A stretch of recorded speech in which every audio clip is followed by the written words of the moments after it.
When in the course of YouTube video making events, you find yourself sitting down to record a video on Beto O'Rourke's 2020 campaign, you sometimes find yourself instead responding to random editorials that were recommended for you on your browser.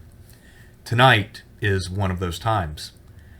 I stumbled upon an editorial by a gentleman named A. Scott Bolden. He is a former chairman of the Democratic Party in Washington, D.C. He, like many Democrats since 2016, has been arguing that the Democratic Party no longer needs to court or appeal to white voters, but rather should focus on black turnout, which he says is the key to winning. This argument is fundamentally incorrect and shows a complete ignorance of how the Electoral College works. In this video, what I'm going to be doing is critiquing Bolden's arguments, while also acknowledging just how right he actually is when it comes to why Joe Biden's recent turn to nostalgia, for lack of a better word, about his old white supremacist buddies in the Senate is both politically damaging and also completely immoral and terrible. So I will be both agreeing and disagreeing with Bolden at various times. The title of Bolden's piece is Joe Biden's Eastland Comments Show He Doesn't Get Democrats Need Black Voters to Win in 2020. I think, to be fair to Biden, he probably does know they need some black voters. He just assumes that he has them in sort of a prisoner's dilemma, since the alternative would be Trump. Republicans know that the last 3 Democratic presidents won because they motivated black voters to vote in huge numbers. Why don't Democrats? Well, the thing is, the last 3 Democratic presidents won in part because of the black vote, but by no means because of it. Jimmy Carter won because Gerald Ford's credibility was low after he pardoned Nixon, who most people wanted to see go to jail over Watergate. Bill Clinton won because he was in a 3-way race where Ross Perot siphoned more votes from Republicans and Democrats. Also, the economy under Bush Sr. was a little bit mediocre. With Obama, he came after George W. Bush, who had about a 22% or so approval rating at the time of the election. Also, there was the Palin thing, there was a recession, the war in Iraq was going poorly. Basically, anyone the Democrats nominated in 2008 had more or less a 99% chance of victory.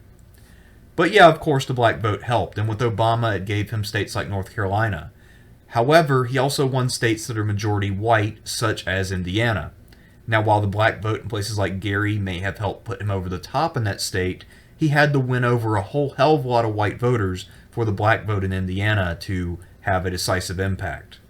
At any rate, though, let's not get too bogged down in the details of elections past, but rather focus on elections future. I think those are Ray-Bans, by the way. Very 80s sunglasses. Joe Biden, apparently yearning for a kinder, gentler politics, this week recast staunch racist like Senator James O. Eastland, Democrat of Mississippi, as partners in democracy, conveniently forgetting that Eastland's policies resulted in trauma, oppression, and poverty for generations of black families. His and others' white supremacist handiwork is still being felt in Mississippi, which topped poverty ranks in the bottom 10 nationwide for poverty, unemployment, and gender wage gap. In his walk down memory lane, Biden remembered that Eastland never called him boy, only son. One wonders what Eastland called Senator Edward Brooke, Republican of Massachusetts, who became the first black man elected to the Senate since Reconstruction in 1966, in the nearly 12 years they served together. I imagine he didn't talk to him, but if he did, it probably wasn't pretty. Now, that being said, I feel like Bolden's point here about how Biden is really whitewashing, no pun intended, some pretty terrible people like Eastland and Strom Thurmond is totally valid. Biden should not be doing this. This is a disservice to both himself and the party. What this really does is absolutely give the Republicans a free talking point. Republicans often like to point to the past of the Democratic Party when they had some racist in their mix, the so-called Dixiecrats, and say, see, the Democratic Party is actually the racist party. Ben Shapiro and other Republican talking heads really love that tactic. They like to dredge up random shit from 50, 60 years ago and talk about it as if it is current. And here, Joe Biden is handing them a freebie. Which is why, really, I'm increasingly convinced that Joe Biden is a closet Republican. I assume this is a different article. Yeah, okay, it is. And this article is called Biden's Success Shows Identity Politics Aren't Moving Most Democratic Voters. I would have to look at that, but I'm sensing a little bit of bullshit. Biden's success so far is due almost entirely to name recognition and baby boomers. It has nothing to do with identity politics or the rejection thereof. To move back into Bolden's article, boy, of course, is a racial insult historically used by white men like Eastland to emasculate and demean adult black men. It wasn't Biden's civility that saved him from the slur, it was his whiteness. That's true.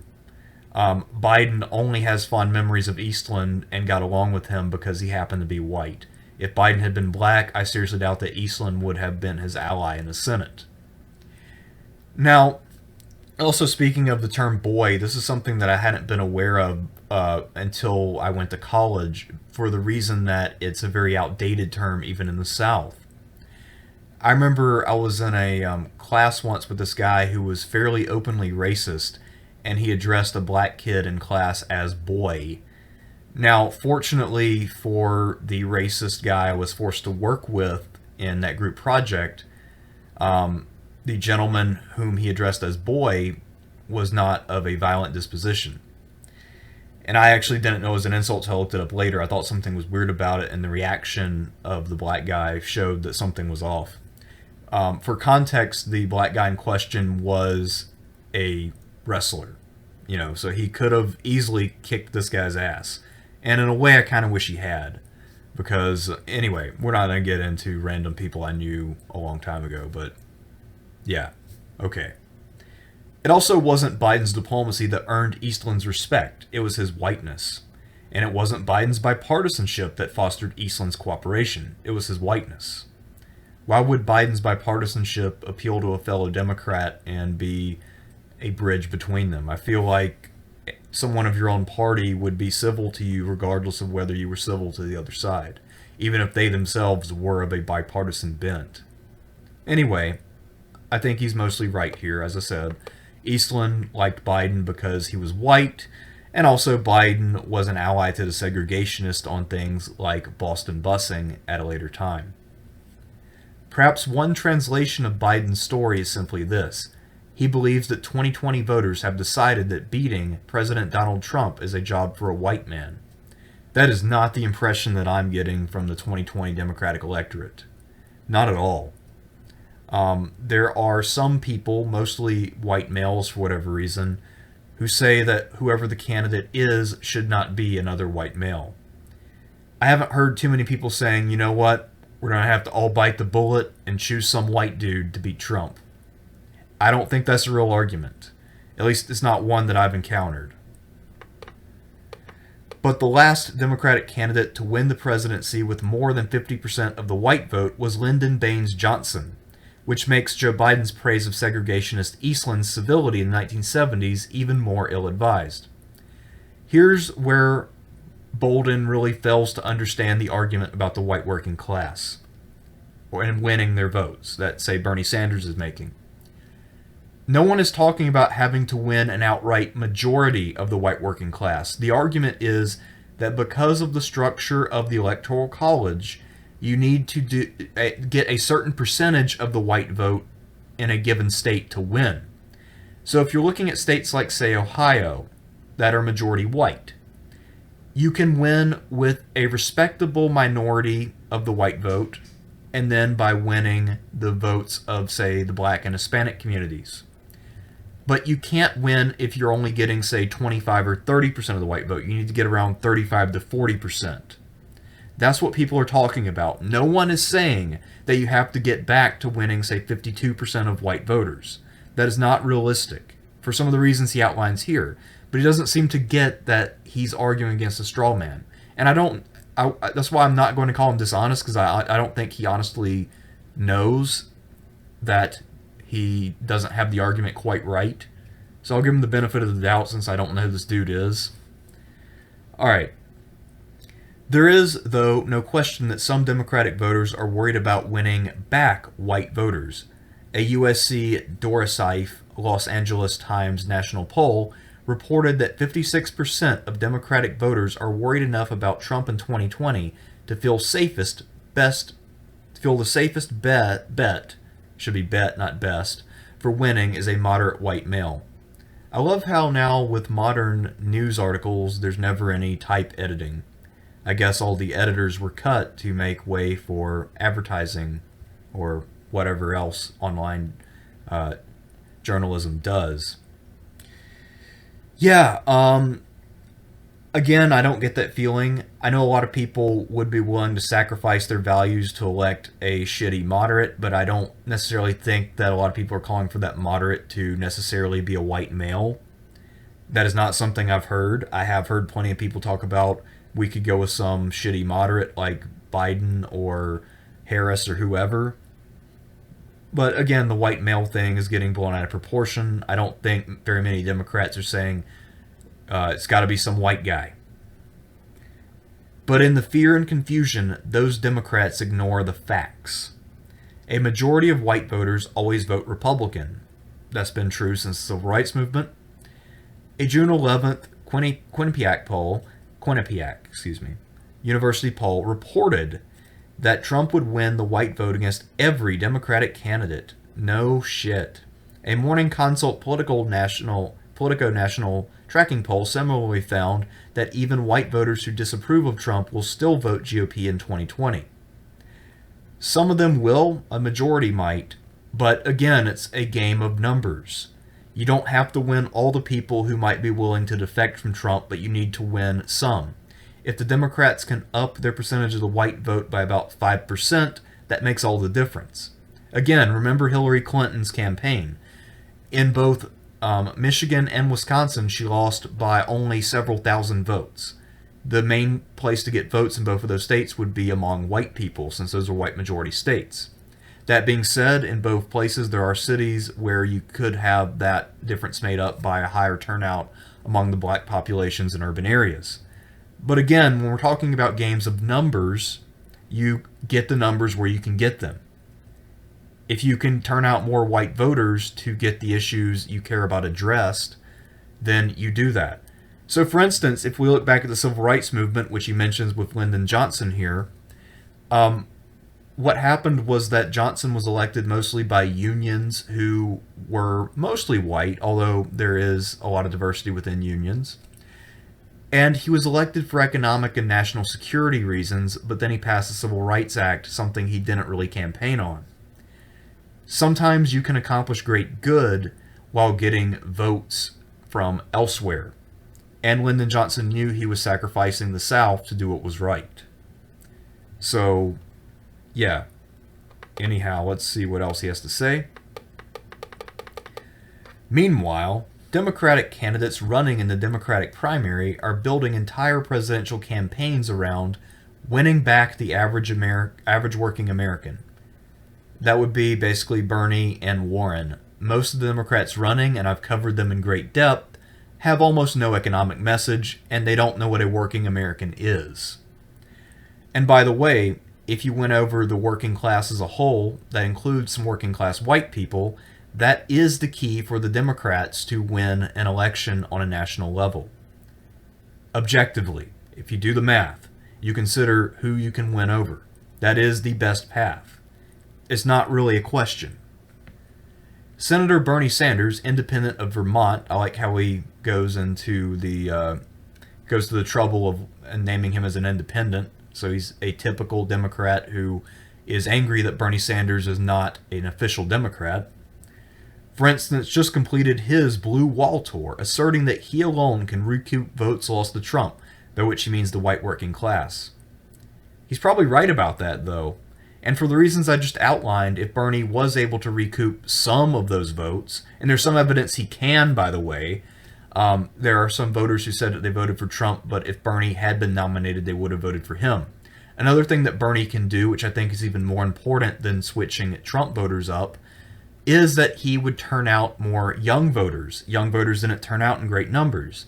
If you can get young voters to show up because they're excited, and that includes young voters of color, then that would make a difference. Bernie would have beaten Trump in 2016 because he would have turned out more people, and some of the people who supported Trump would have had to think twice.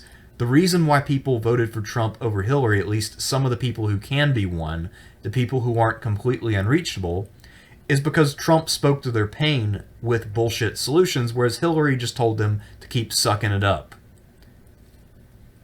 Newsflash. We Democrats haven't had a majority of those voters in 55 years. Again, no shit, you don't need an outright majority. You only need 35 to 40% as opposed to, say, 30%. When Johnson pushed through the Civil Rights Act and the Voting Rights Act in the mid-1960s, white Democrats who opposed integration, especially in the South, ran to the GOP and never looked back. It actually took a little longer for that process to play out, and a lot of state governments in the South remained Democrat for a while before they eventually fell to Republican pressure. And actually, local Democrats were able to cling on to power for a lot longer than their national counterparts. In Kentucky, the local Democratic dominance didn't actually end until 2010. I was actually there when it happened, and I think that was the last state to hold out from the old days of the Solid South. The last three Democratic presidents, Jimmy Carter, Bill Clinton, and Barack Obama, won because they inspired and motivated black people, and more recently voters from other marginalized communities to vote in large numbers. Again, not quite true. There's some truth to this, but it isn't completely accurate. And if we're talking about winning over marginalized communities, Hillary Clinton actually did a really good job of that. Her percentages of things like the black vote were pretty respectable, and she also won an overwhelming victory among the LGBTQ community. I think Obama only beat Romney about 60-40 among that community, and then I want to say Hillary beat Trump something like 85-15. So sometimes winning over marginalized groups isn't enough because you have to understand numbers. Something like the LGBTQ community is not that large. Something like, say, the white vote is huge. So you have to win a respectable minority of that vote and then do really well among other demographics to make up for what you're missing.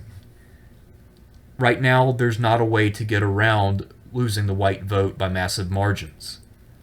And if you don't win over some white voters, you're not going to get to that margin. The problem with Biden's appeal to segregation is that that is not where the kind of white voters who would consider voting Democrat are at. The kind of white voters that someone like a Biden or some other Democrat can win would be motivated by issues that actually improve the lives of people around them.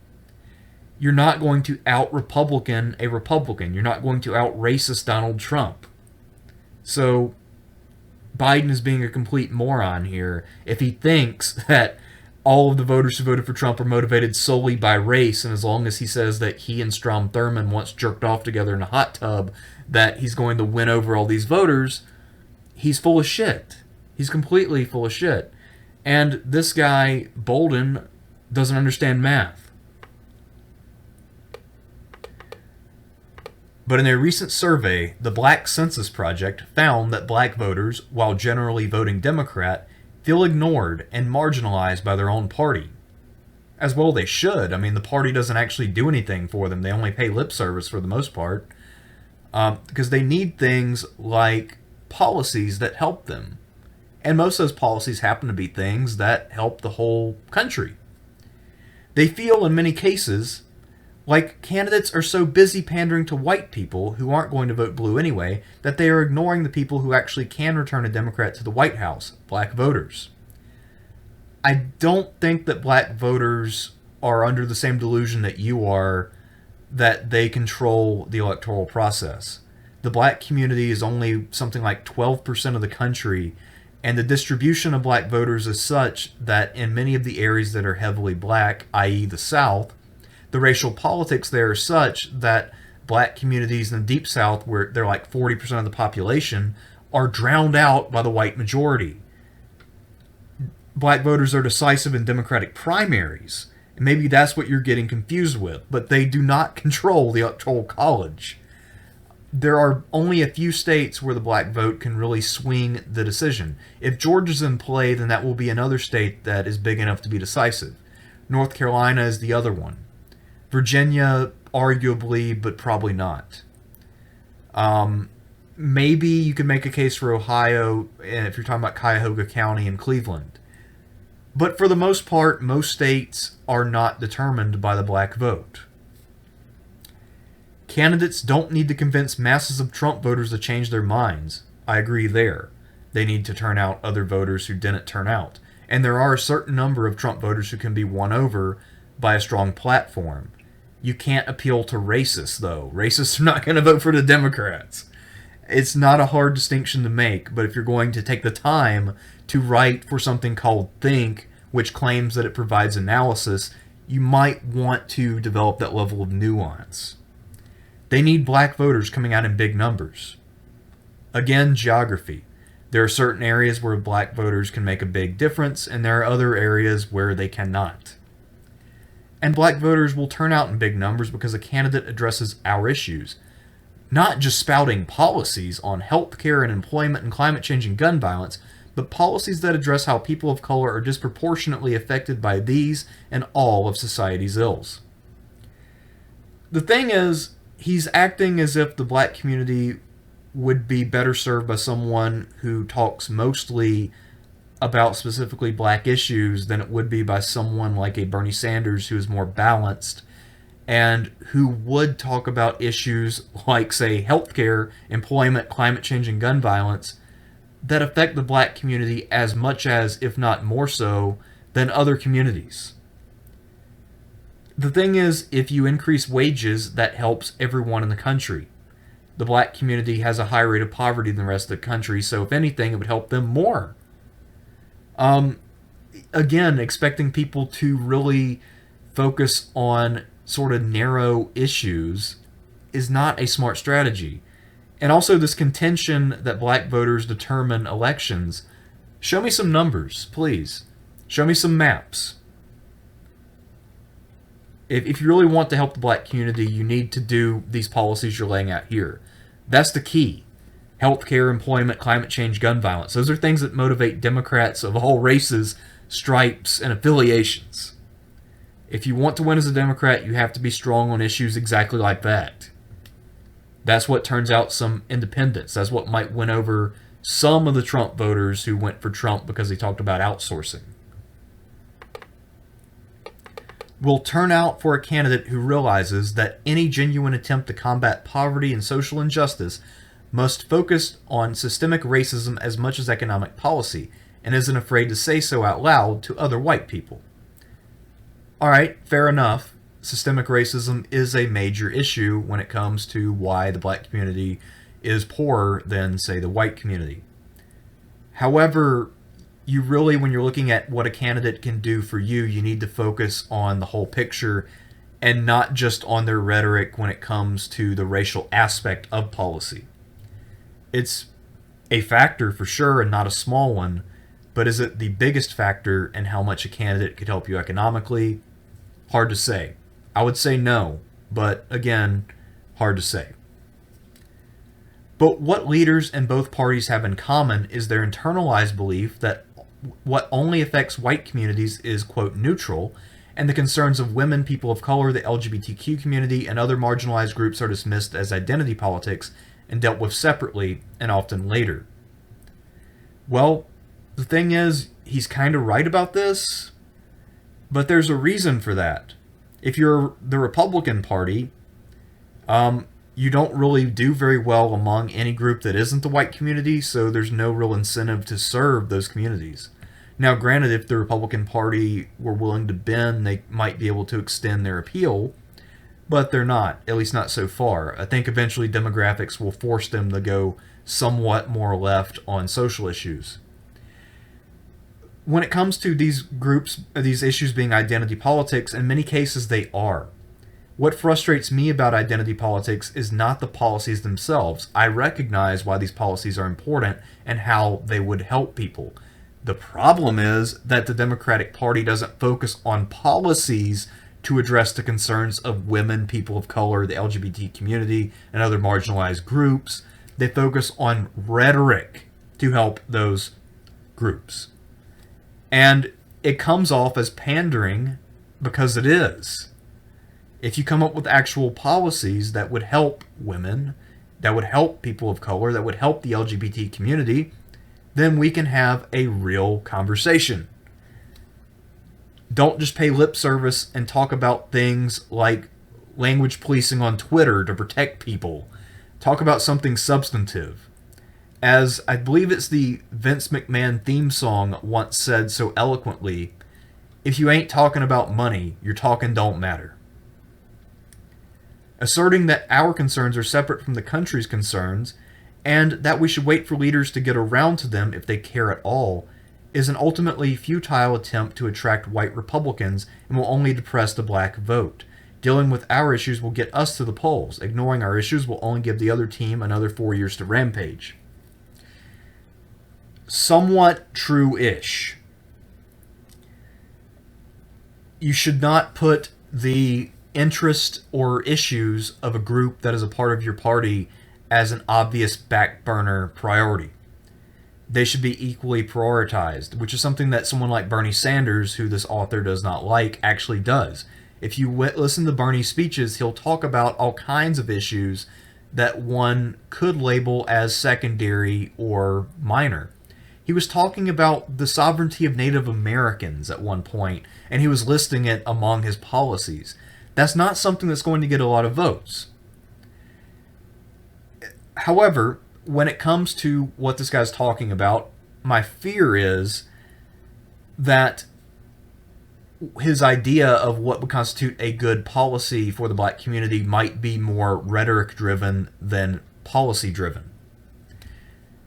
And the thing is that the rhetoric of some groups can be off-putting to, say, voters who might otherwise support the Democrats. Stuff like a lot of these movements that really engage in language policing, or that, say, throw milkshakes on people, these movements don't have broad-based appeal. And if they are seen as a leading element of your party, that will cost you more votes than it will gain you. Now, I don't think it will necessarily lose the election for you. If you can have all these people who are somewhat controversial in your party, and even have them front and center if you have strength in economics, the climate, and other major issues. But the thing is, what the Democrats have been doing in the neoliberal era is running absolute shit platforms, and then also engaging in some of this rhetoric that can be somewhat of a double-edged sword. So I think what he's doing is conflating things that don't quite add up. Political strategists carping about white voters lost to Trump or economic anxiety only prove that some Democrats still can't hear the music. The white voters you're chasing have already left the building. But not all of them. There are some voters who would be willing to come back for a Democrat who actually has an economic message. Some of them actually live in places where they can impact the outcome of the election. Not only that, but there are a lot of white voters as well as voters of other races who simply don't show up because neither party's offering them anything. If you had a candidate who was offering a comprehensive plan that would actually make the country better, well, you might see some of those people who are disenchanted show up and cast a vote. The only way any Democratic candidate has won the presidency in 5 decades is by getting out the black vote. Again, that is somewhat but not entirely accurate. The Republicans know this. It's why they gerrymander in North Carolina. I'll give you that. Purge the voter rolls in black precincts in Wisconsin. I'll give you that too.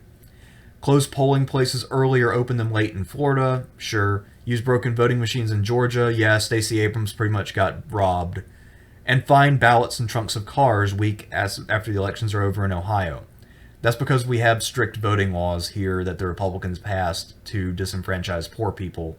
They have the so-called provisional ballot that you can cast if you don't have quite enough documentation, or an Ohio driver's license.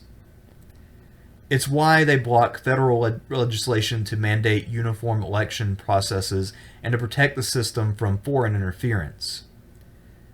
The thing about the foreign interference is that that's a bullshit narrative. The problem with our elections are the voting machines and our restrictive voter laws. You were on a good path here, and then you went into a little bit of Russia hysteria at the end. But you were almost there. Most of this paragraph was pretty damn solid. The Republicans know how Democrats win. Why don't the Democrats? And if they do, why aren't they acting like it? Well, A. Scott Bolden is part of the Democratic Party, and he doesn't know how to win, and neither does Joe Biden. If the Democrats really want to win, they need to focus on policy. Democrats win when they run on substance. They say, I will improve your life in ways X, Y, and Z. That's part of why Bill Clinton would do the whole, I have 3 things I'm going to do to improve your quality of life. 1, 2, 3. If you don't talk about money, you're not talking about anything that actually matters for someone's life. Rhetoric only goes so far. Discourse has very limited power. As a man of words myself, I wish discourse had more power. It doesn't, though. Money and economic power are really what determine the quality of your life. So anyway, until the Democrats figure that out and run a candidate like a Bernie or a Tulsi, maybe a Warren, they are in danger of losing to an eminently beatable Donald Trump. Until next time, I'm Thersites the Historian.